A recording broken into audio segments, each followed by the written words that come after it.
Hi guys, welcome back to the channel. My name's Jason and I'm your watch guy today. Now I've switched the setting around a little bit, so don't be too disoriented because it's probably going to go back in the next video, but you know, for now this will work. Now today I have a review that a lot of people have been asking for. It is my review on Pagani Design's take on the Rolex Milgauss, or more precisely Label Noir's take on the Rolex Milgauss. So Pagani Design's take on Label Noir's take on the Rolex Milgauss. You followed that, right? Good. Now you guys really seem to be very interested in this watch when I unboxed it. I've had a lot of watches in between, so it's been hard to get this review done, but I'm so glad that I waited and I wore it for a while and really got a good feel before I did this review, just because it'll be nice, precise and honest for you guys.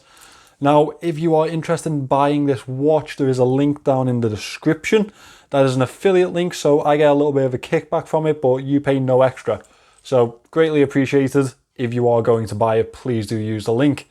So, without further ado, I'm going to turn this camera up. More precisely, I'm going to move the camera over this side, point it at my desk, and we're going to get into this review.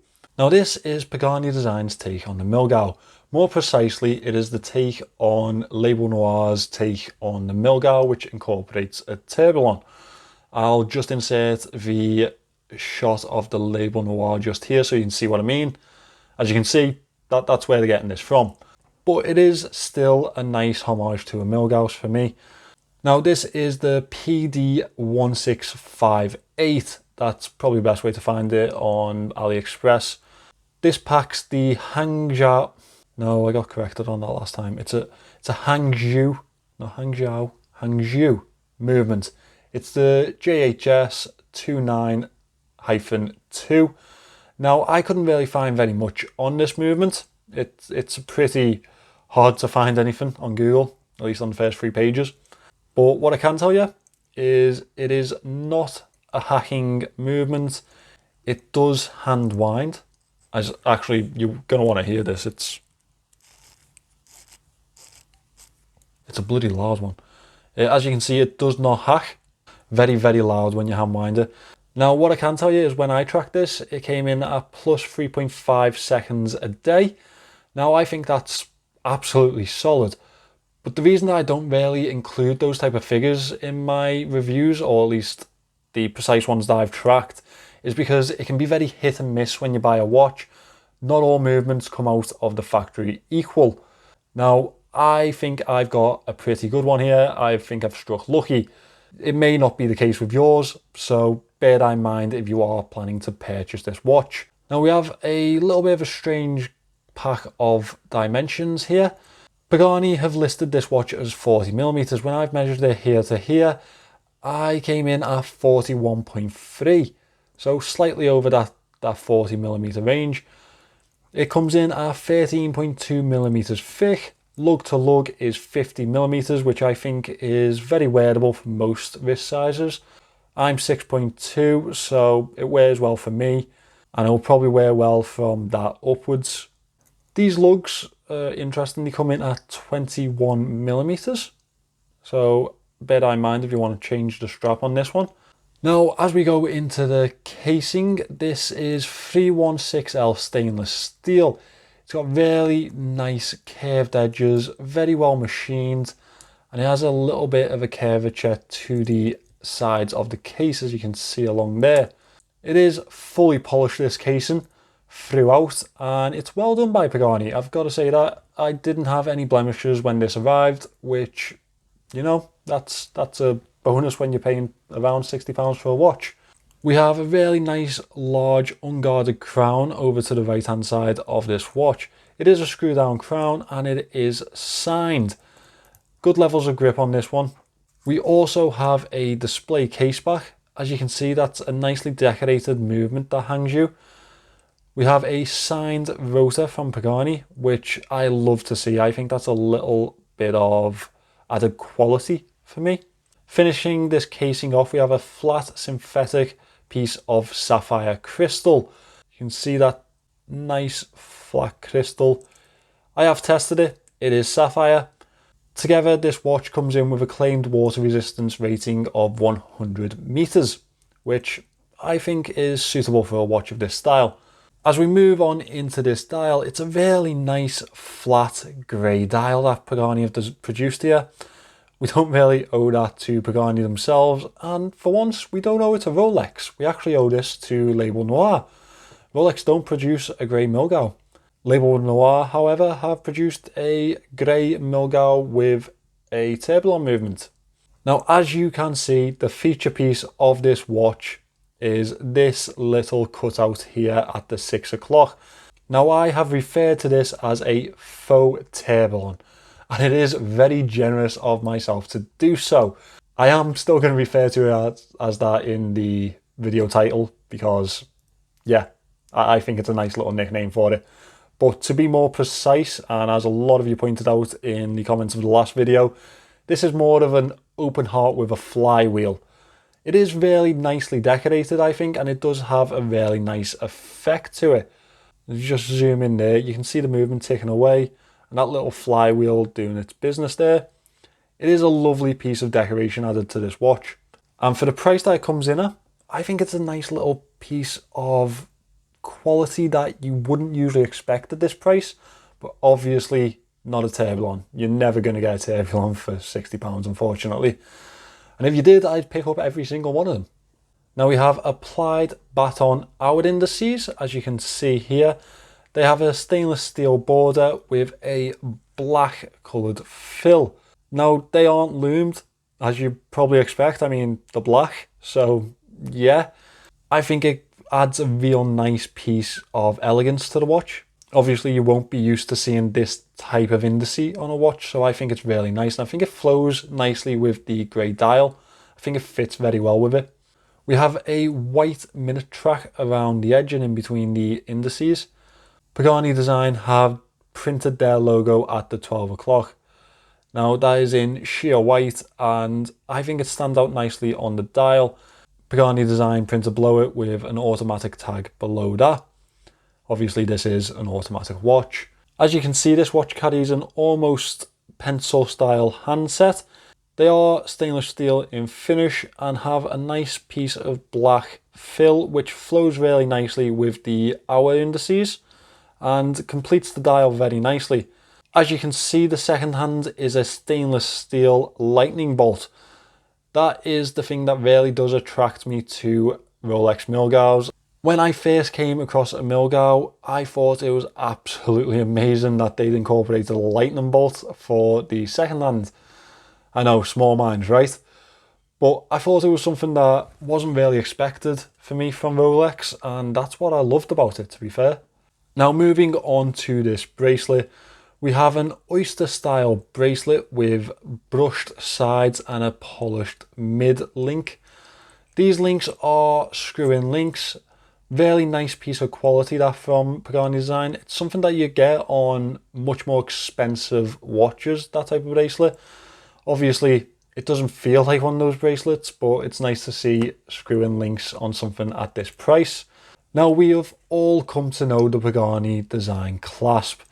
Nice piece of brushing on the outer edges and a lovely polished finish in the centre. That polished finish will get dinged up, especially if you're a desk diver like myself. Let's open this up here. This is reminiscent of a Rolex Glide style clasp. It is not Glide style. I will show you what it does here. It basically just folds out. That's it. And then clips back in. For the price that you pay for this watch, it is very well manufactured. As you can see, you have a machined folding clasp here. It is signed and it is decorated nicely with the polish and brushed edges. It's not something that you usually expect at this price point, so it's really nice to find it on these watches. I will, however, have to come back to that in my moan section. Now this watch carries 3 levels of micro adjust, and the bracelet for me wears pretty alright. For the price of the watch, it's better than most in its category. The one thing that I really do enjoy about it is that it tapers really nicely towards the clasp, as you can see. Now, I am going to put this watch on wrist for you to see how it looks on my 6.2 inch wrists.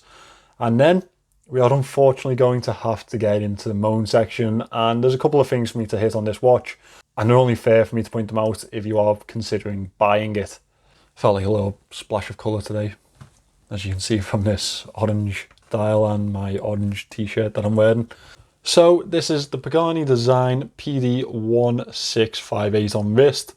As you can see, it fits my wrist really nicely, and it's a comfortable wear for me, to be honest. The bracelet feels better standard than a lot of watches that I've paid more money for. It is a little bit thick with that case back, and it does stand off wrist a little bit, but I don't find that an issue. And I think one thing that this watch does really well is that it catches the eye of anyone that sees it. And I've really enjoyed wearing it, if I'm honest. But it doesn't mean that I don't have any moans. So let me get it off wrist and we'll get into that. So first of all, I do have to pick on something that I usually do in every single Pagani design video that I do. And that's the budget of this watch. And usually you'd think budget on these watches is absolutely immense because the amount of money that you spend on them is minuscule for what you get. And that's true across the board with Pagani design, really. £60 for this watch is absolutely worth it, 100%. Pagani packs so much into these watches for such little price. But one thing you are going to have to expect with this Pagani design is that the budget is spread pretty thin. And one thing that really does grind my gears a little bit with these is that a lot of that budget must have been spent on this clasp, and it's not brilliant. None of them ever really are. They're a nightmare to adjust on those micro adjusts. Sometimes the links don't fit in properly when you actually do adjust it. It's always very, very stiff, and you do find a lot of movement in the bracelet. So although it's a nice bracelet, it fits nicely to wrist, it conforms well, it doesn't give you that, expensive feel. It does unfortunately still carry a little bit of a cheap feel to it. The watch has 0 lume, so I don't know if I can pick on that because it's not something that they've done badly. They've intentionally not put the lume on this, so I mean, I don't even know if it's possible with these black indices, and I really like the indices. So maybe that's a moan, maybe that's not a moan. You decide for yourself. My biggest moan for this watch is coming from that Faux Tourbillon. Now, it's not the Faux Tourbillon itself. I actually think it's really nice. I really do enjoy it. I think it's a nice little piece of quality that you can't get at this range. You literally just can't get. But if you look really closely, just moving across here now, that dial actually does have a second pointer on it. And maybe it's not possible for watchmaking. Maybe this is just me not understanding that movement properly. But surely they could have just not put that second hand there. Maybe I'm not understanding it properly. But take away that pointer and it looks much more like a Tourbillon, surely. It gives a much nicer effect to it. And I just don't understand why they've put that in there. And my fourth moan for this watch, and probably not the biggest deal to a lot of people because once you kind of set it and wear it for a while, it just keeps ticking. But for me, that manual winding noise is absolutely horrific. It's just so bloody loud. Let me do it again for you so you can hear it. Don't know if you can hear it from over there. Let me just next to the microphone. Like that's incredibly loud. It's up there with bloody Timex ticking and the Parnas rotor that I unboxed recently. It's a very loud movement in that respect. So to conclude, there are a decent few moans for this watch. That's the way with all Paganis usually. But for the price that you pay, I mean £60 for this watch, it's an absolute bargain. It just is. And these things get a lot of hate across Facebook forums and other types of forums. But for me, I absolutely love them. I think they pack in so much quality for such a little price. I mean, £60, it's a watch that you can wear for a year or two and you're not going to be too upset if it dies. And it could maybe go a lot longer. So I think it is well worth that price point. Now that is my review of the Pagani design PD-1658, the not exactly Milgauss Homage. I absolutely love it. You know, I'm a massive fan of that Rolex. I wish I could afford one myself, I just can't. Maybe one day. I mean, subscribers have sent me orders, tags, Amigas. Maybe one of you guys have got a Milgauss out there. No, but seriously, like one day I will get to that grail point. But for now, this Pagani will have to do, and I think it does an amazing job for that price. Now, I picked this up from the Trendy Men's Watch store on AliExpress. The link for that is down in the description. That's the store that I use because they always offer me a really good deal, and I don't see why I should pay more if I don't have to. So yeah, that's down in the description. I think they have a sale on right now for around £60 for this watch. As I say, I think that's a bargain for it. I really do. The movements isn't well known, but for me it's working really well. And the design is just absolutely gorgeous. Absolutely gorgeous. Thank you for watching, guys. I know this review has been a while in the making, so I'm really sorry that you've had to wait for it, but I hope it was worth the wait. If you're not a subscriber yet, please hit that subscribe button. Stick around for more content. It will be on its way very soon. I usually release around 3 videos a week. Thank you for watching, guys. I will see you in the next one.